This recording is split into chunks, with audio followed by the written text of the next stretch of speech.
In this concept video, we're going to talk about the core concepts of the Golf Smart Academy system. So the core concepts are basically a review or a preview of the key movements that you're going to learn in each section. And it's really to help us establish a more consistent vocabulary, right? So instead of having to use the technical terms, my students have really come up with phrases over the last decade that have stuck with me.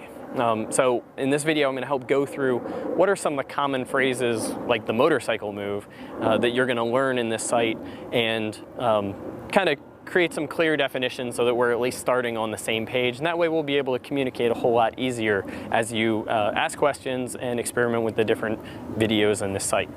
So I'll go through kind of each of the different phases and what some of the core fundamentals are. But the major kind of global picture is there's three major skills that we're trying to do when we're swinging a golf club. We're trying to create speed in the club head. We're trying to coordinate the path of the club head so that it strikes the golf ball. And we're trying to organize the face-to-path relationship so that when that club head strikes the golf ball, it flies and curves the way that we want it to. Now, we can simplify that into saying that we want to power the swing, or we want to create most of the speed by using our whole body, and then we're going to organize this face-to-path relationship by using some body, but mostly the arms. When I talk about powering the swing, it's very easy to get confused and think that it needs to be really explosive movements. While using as much of your body as you can to create speed is important, it doesn't have to look very violent on video. So one of the great analogies that I've heard was from Ben Doyle, which is looking at, let's say instead of a golf club, let's look at pushing a shopping cart, right? I could push the shopping cart with just my wrists. I could push the shopping cart with my arms and shoulders. I could not really use my arms and push with just my legs, or I could use my whole body to push the shopping cart. Well, that fits very nicely into the analogy of using your whole body, or the metaphor rather, for using your whole body to swing the golf club. I want to use my legs and my hips and my core in order to swing the golf club, and then I'm going to do some simple movements to help coordinate the face-to-path relationship, and that movement pattern tends to hold up best under pressure. So the 3D motion that I've used for the last 10 years helps give parameters as far as how tour pros are using each part of their body during these different phases. So when we're trying to build this body-powered swing, there's some key things that we're going to come up against. So the core concepts, when we look at setup is really simple. We're trying to keep our spine in a position where we're going to be able to use it for power, and we're going to grip the club in a way that is going to give our wrists freedom of movement and give us a head start on coordinating that face-to-path relationship. There's really only two ways that I can coordinate that face-to-path relationship. One is with how I orient my hands on the grip to start, and two is the movements of the wrists and forearms that I make during the swing. The backswing can be simplified into, the goal is to use the body to swing the arms into place rather than positioning the club with the arms. So I could have a good swing plane, but if I'm picking up my arms and not using a whole lot of body, that probably wasn't a great swing plane, but if I'm just using my arms, I'm going to have a hard time with low point control, I'm going to have a hard time with dynamic loft, and I'm not going to be able to really create a whole lot of speed. So when I say that the body is driving the swing, we know that we want to keep the club moving on a relatively planar path as we do it. But most of the things that you're going to hear from not just my site, but in golf instruction everywhere, is things like a low and slow or smooth or wide takeaway. All those descriptions are ways of looking at a body-driven swing.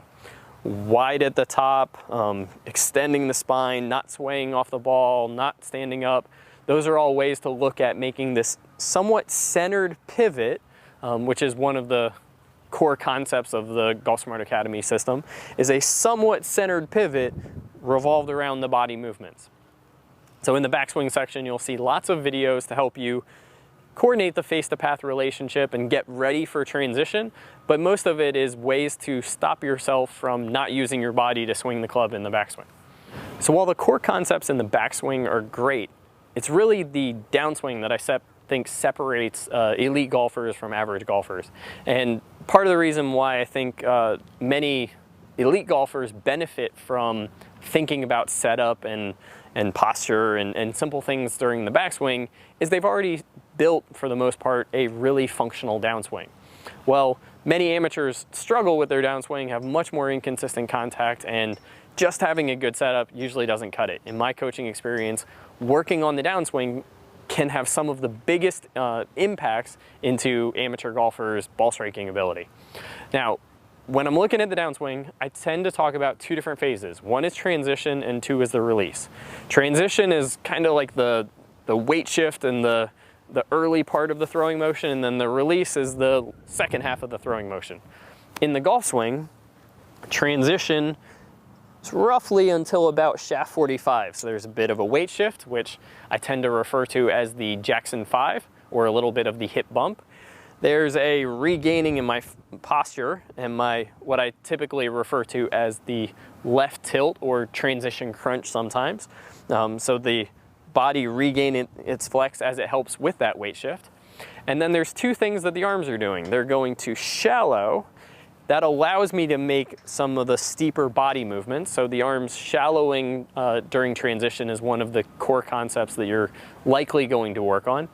And then earlier face rotation, or what I refer to as the motorcycle movement.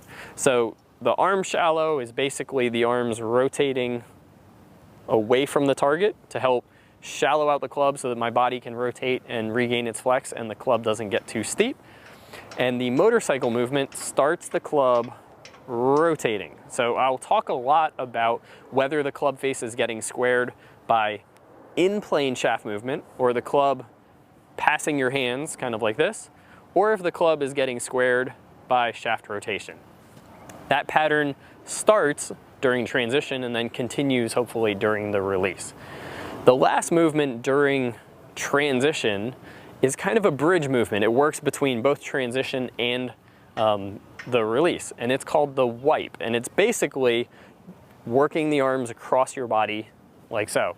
Many golf instructors and many golfers have talked about playing well when they get their arms in front of you, or arms back in front of their chest. I think that's when I'm describing the wipe, that's essentially looking at the same thing. It's the direction and the timing of where the arms are moving at the end of transition and through the release. If you tend to struggle with that wipe move, you'll tend to have the arms back behind your body, which could either be an outside in kind of getting into a chicken wing move, or a kind of stuck look, which will give you a big rightward path. So it could either be behind my body like so to help control low point and help control club face, or it could be more behind my body like so to really help control path and club face. But the wipe movement is essentially getting the arms in front of your body. When you have a good wipe movement, your swing, your contact will be relatively solid, and your swing will tend to have a look of rhythm or fluidity to it. When you lack that move, you'll typically have more of a kind of a stalling look when you get down towards the bottom of the swing.